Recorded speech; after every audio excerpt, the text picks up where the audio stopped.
நரகம் by Don brown. அத்தியாயம் 51. கசா tie Dante வெயா Santa மார்கெரிட்டாவில்தான் இருக்கிறது. அதனை மியூசியோ கசா டை தாந்தேயின் சந்தினில் பாதியை அடைத்துக்கொண்டு ஒரு கற்சுவரின் முகப்பில் தொங்கிக் கொண்டிருந்த பெரிய பேனரின் மூலம் சுலபமாக அடையாளம் காண முடிந்தது. சியானா அந்த பேனரை அவநம்பிக்கையுடன் பார்த்தாள். நாம் தாந்தேயின் மாளிகைக்கா செல்கிறோம்? இல்லை என்றார் லெங்டன்.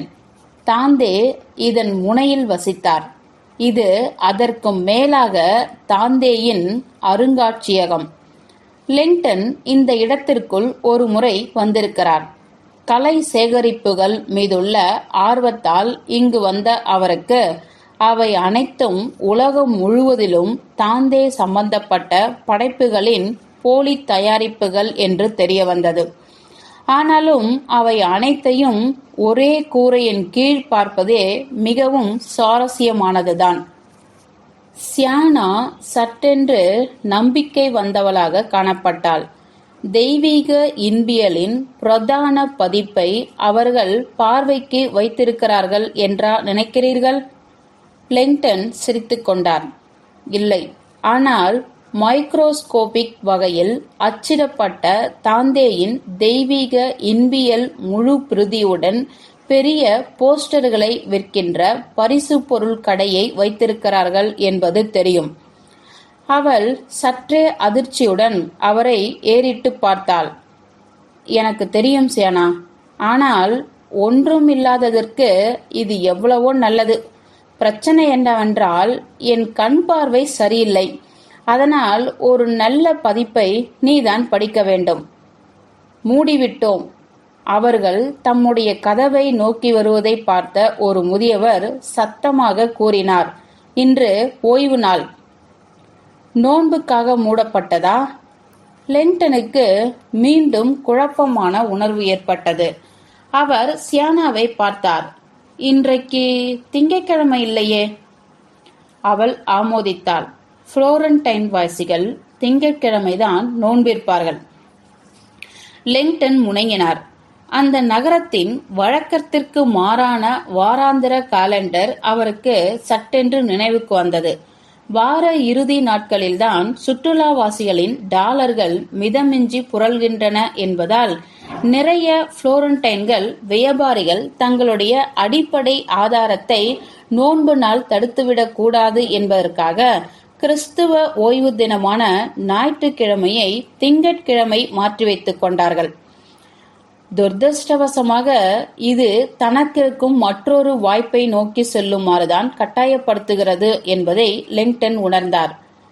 Paper bag exchange. லெங்டனுக்கு பிடித்தமான புளோரன்டைன் புத்தக கடைக்குள் ஒன்றான அதில் நிச்சயம் தெய்வீக இன்பியல் புத்தகம் கையிருப்பில் இருக்கும். வேறு ஏதாவது யோசனை இருக்கிறதா என்றாள் சேனா. நீண்ட நேரம் யோசித்த லெங்டன் இறுதியில் தலையாட்டினார். அந்த முனைக்கு பக்கத்தில் உள்ள இடத்தில் தாந்தே அபிமானிகள் கூடுவார்கள். அங்கே நமக்கு உதவக்கூடிய வகையில் நிச்சயம் யாராவது ஒருவர் அதன் பிரதியை வைத்திருப்பார். அதுவும் கூட மூடப்பட்டிருக்கலாம், சியானா எச்சரித்தாள். ஏறக்குறைய இந்த நகரத்தில் உள்ள எல்லா இடங்களுமே நோன்பு தினத்தை ஞாயிற்றுக்கிழமையில் இருந்து மாற்றியிருப்பார்கள்.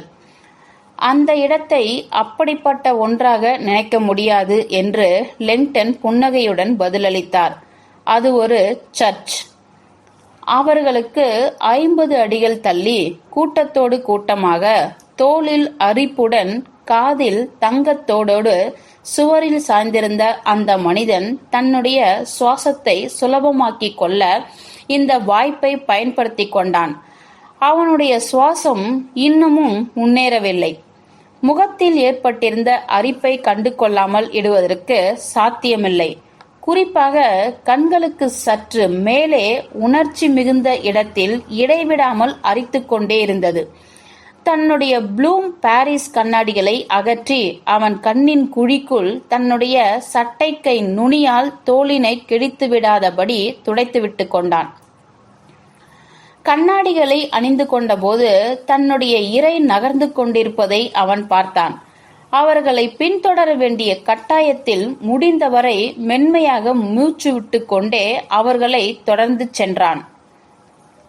பிளெங்டன் மற்றும் சியானா இருக்கும் இடத்தில் இருந்து சில கட்டிடங்களுக்கு பின்னால் 500 கூடத்திற்கு உள்ளே மிக மிக நன்கு பரிச்சயமான கைகளை விரித்தபடி தரையில் கிடக்கின்ற ஸ்பைக் தலைமுடி கொண்ட பெண்ணின் நொறுங்கிய உடலுக்கு அருகில் ஏஜென்ட் ப்ரூடர் நின்று கொண்டிருந்தார். அவளை நோக்கி குனிந்த அவர் அவள் துப்பாக்கியை எடுத்து அதை தன்னுடைய ஆட்களுள் ஒருவனிடம் கொடுக்கும் முன்னர் பாதுகாப்பு கிளிப்பை கவனமாக நீக்கினார். கர்ப்பவதியான அருங்காட்சிய நிர்வாகி மார்த்தா ஆல்வெரஸ் மற்றொரு பக்கம் நின்று கொண்டிருந்தாள். நேற்று இரவு முதல் ராபர்ட் லிங்டனுடன் நடந்து கொண்டிருந்த விஷயங்களின் விவரங்களை அப்பொழுதுதான் அவள் ப்ரூடரிடம் சுருக்கமாக சொல்லியிருந்தாள். அதில் இருந்த ஒரே ஒரு தகவலை தான் ப்ரூடர் இப்பொழுதும் புரிந்து கொள்ள முயற்சித்துக் கொண்டிருந்தார். லிங்டன் தனக்கு அம்னீசியா ஏற்பட்டதாக சொல்லியிருக்கிறார். தன்னுடைய போனை வெளியே எடுத்த ப்ரூடர் டயல் செய்தார். தன்னுடைய பாஸ் பதில் சொல்லும் முன்னர் அடுத்த முனையில் 3 முறை அந்த தொலைபேசி ஒலித்தது. அது ஏதோ தொலைவில் இருப்பது போல் நிலையற்று கேட்டது. எஸ் ஏஜென்ட் ப்ரூடர், சொல்லுங்கள். தன்னுடைய ஒவ்வொரு வார்த்தைகளும் புரிந்து கொள்வதை உறுதி செய்து கொள்ளும் வகையில் ப்ரூடர் மெதுவாக பேசினார். லிங்டனையும் அந்த பெண்ணையும் நாங்கள் இன்னும் தேடிக்கொண்டுதான் இருக்கிறோம். ஆனால் இங்கே மற்றொரு விஷயம் நடந்திருக்கிறது என்ற ப்ரூடர் சற்று இடைவேளை விட்டார். அது மட்டும் உண்மை என்றால் எல்லாமே மாறிவிடும். தலைவர் தன் அலுவலகத்தில் முன்னும் பின்னுமாக நடந்து கொண்டிருந்தார். உணர்ச்சிகளுடன் போராடி கொண்டிருந்த அவர் தானாகவே சென்று மற்றொரு ஸ்காட்ச் குவளையில் ஊற்றியபடி பெரிதாகிக் கொண்டே இருக்கும் இந்த தலையாய பிரச்சனையை எதிர்கொள்ள தன்னை தயார்படுத்திக் கொண்டார். தன்னுடைய வாழ்க்கையில் அவர் எந்த கிளையண்டிற்கும் துரோகம் செய்ததோ அல்லது உடன்பாட்டை மீறியதோ இல்லை. மேலும் அதை தொடங்குவதாக அவருக்கு எந்த உத்தேசமும் இல்லை என்பதே மிகவும் நிச்சயமான ஒன்று. அதே நேரத்தில் அவர் நினைத்தபடி நடக்காமல் இலக்கில் இருந்து விலகிச் சென்று விட்டதால் அதனுடன் சேர்ந்து தானும் சிக்கிக்கொண்டோமோ என்ற சந்தேகமும் அவருக்கு இருந்தது. 1 வருடம் முன்னர் புகழ்பெற்ற மரபணுவியலரான பெர்ட்ரண்ட் ஜாப்ரிஸ்ட் இந்த மென்டாசியத்திற்கு வந்து தான் வேலை செய்வதற்கு ஏற்ற பாதுகாப்பான இடத்தை வழங்குமாறு கேட்டுக்கொண்டார். அந்த நேரத்தில் ஜாப்ரிஸ்ட் ஒரு ரகசிய மருந்தை உருவாக்க திட்டமிட்டு கொண்டிருப்பதாகவும் அதன் காப்புரிமை மூலம் ஜாப்ரிஸ்டின் செல்வ வளம் பெருகும் என்றுதான் தலைவர் நினைத்துக் கொண்டிருந்தார். சந்தேக குணம் கொண்ட அறிவியலாளர்களை கன்சார்டியம் சந்திப்பது இது முதல் முறை அல்ல. மிகவும் தனிமையான இடத்தில் இருப்பதன் மூலம் தங்களுடைய மதிப்புமிக்க ஐடியாக்களை யாரும் திருடிவிட முடியாது என்பதற்காக அப்படிப்பட்ட இடங்களுக்கு முன்னுரிமை அளித்த இன்ஜினியர்களும் அவரிடத்தில் வந்திருக்கிறார்கள். அதை மனதில் வைத்துதான் தலைவர் இந்த கிளையண்டை ஏற்றுக்கொண்டார். அத்துடன் உலக சுகாதார நிறுவனத்தை சேர்ந்தவர்கள் அவரை தேட தொடங்கியுள்ளனர் என்பதை தெரிந்து கொண்டபோது அதனால் ஆச்சரியப்படவும் இல்லை. உலக சுகாதார நிறுவன தலைவரான டாக்டர் சின்ஸ்கியே அவரை தேடுவதில் தனிப்பட்ட முறையில் ஈடுபட்டிருக்கிறார் என்று கேள்விப்பட்ட போதும் அவர் வேறு மாதிரி நினைக்கவே இல்லை. கன்சார்டியம் எப்பொழுதுமே சக்தி வாய்ந்த எதிரிகளை எதிர்கொண்டே வந்திருக்கிறது. ஒப்புக்கொண்டபடி ஜாப்ரிஸ்ட் உடனான தங்களுடைய உடன்பாட்டை கன்சார்டியம் மேற்கொண்டது. எந்த கேள்வியும் கேட்கவில்லை. அந்த அறிவியலாளருடனான மொத்த ஒப்பந்தத்தையும் கண்டுபிடிக்க பெரும் பிரயத்தனம் செய்த சின்ஸ்கியின் முயற்சிகளையும் அது முறியடித்திருக்கிறது. ஏறக்குறைய முழுவதையும். அந்த ஒப்பந்தம் முடிவதற்கு 1 வாரத்திற்கு முன்பு ஜாப்ரிஸ்ட் புளோரன்ஸில் இருப்பதை எப்படியோ தெரிந்து கொண்ட சின்ஸ்கி இங்கே வந்துவிட்டாள். அவர் தற்கொலை செய்து கொள்ளும் வரை துன்புறுத்தி துரத்திருக்கிறாள். தன்னுடைய வாழ்க்கையிலேயே முதல் முறையாக தான் ஒப்புக்கொண்ட ஒருவருக்கு தலைவரால் பாதுகாப்பு அளிக்க முடியாமல் போய்விட்டது. அதுதான் இப்பொழுது அவரை துரத்துகிறது.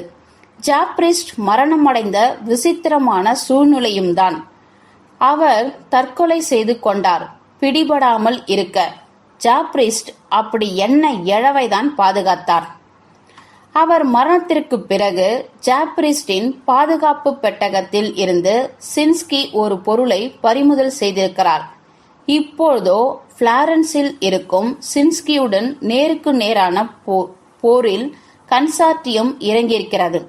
உயர் மதிப்பு வாய்ந்த புதையலை கண்டுபிடிக்க. எந்த புதையலை கண்டுபிடிக்க? தன் உள்ளுணர்வுடன் புத்தக அலமாரியில் உள்ள ஒன்றை நோக்கி பார்த்து கொண்டிருப்பதை தலைவர் உணர்ந்தார். 2 வாரங்களுக்கு முன்னர் அகன்ற கண்களை கொண்ட ஜாப்ரிஸ்ட் அவருக்கு தந்த அந்த கனத்த புத்தகம், தெய்வீக இன்பியல். அந்த புத்தகத்தை மீண்டும் எடுத்த தலைவர் அதை தன் மேஜைக்கு கொண்டு வந்து கனத்த சத்தத்துடன் வைத்தார். நடுங்கும் விரல்களால் அட்டையை பிரித்து முதல் பக்கத்தில் இருந்த குறிப்பை மீண்டும் படித்தார். இனிய நண்பரே, வழியை கண்டுபிடிக்க எனக்கு உதவியதற்கு நன்றி. இந்த உலகம் உங்களுக்கு நன்றி சொல்லும். முதலில் தலைவர் நினைத்து கொண்டார், நீயும் நானும் நண்பர்கள் அல்ல. அவர் அந்த குறிப்பை 3 முறை படித்தார். பின்னர் தன்னுடைய கிளையண்ட் நாளைய தேதியை குறிப்பிட்டு பளிச்சென்று வட்டமிட்டு சென்ற தன்னுடைய காலண்டரை நோக்கி தன் பார்வையை திருப்பினார். இந்த உலகம் உங்களுக்கு நன்றி சொல்லும். அங்கிருந்து திரும்பி வெளியில் தெரியும் அடிவானத்தையே அவர் நீண்ட நேரம் பார்த்து கொண்டிருந்தார். அந்த அமைதியில் அந்த வீடியோவை பற்றியும் மூத்த அதிகாரி நோல்டன் முன்னதாக போனில் அழைத்ததையும் எண்ணி பார்த்தார். பதிவேற்றம் செய்யும் முன்னர் இதை நீங்களும் ஒரு முறை பார்க்க வேண்டும் என்று நினைக்கிறேன். அதன் உள்ளடக்கம் மிகவும் தொந்தரவு செய்கிறது. அந்த அழைப்பு தலைவரை இன்னமும் குழப்பியது. நோல்டன் அவருடைய மிக சிறந்த அதிகாரிகளுள் ஒருவர். இது போன்ற கோரிக்கை வைப்பது முற்றிலும் வழக்கத்திற்கு மாறான குணாதிசயம். இத்தகைய தனித்தனியாக பிரிக்கப்பட்ட நெறிமுறைகளை மீறுவது பற்றி அவருக்கு நன்றாகவே தெரியும். தெய்வீக இன்பியலை மீண்டும் அலமாரியிலேயே வைத்துவிட்டு ஸ்காட்ச் பாட்டிலை நோக்கி சென்ற தலைவர் அதில் பாதி குவளை வரை ஊற்றினார். அவர் ஒரு மிக கடுமையான முடிவை எடுக்க வேண்டியிருந்தது.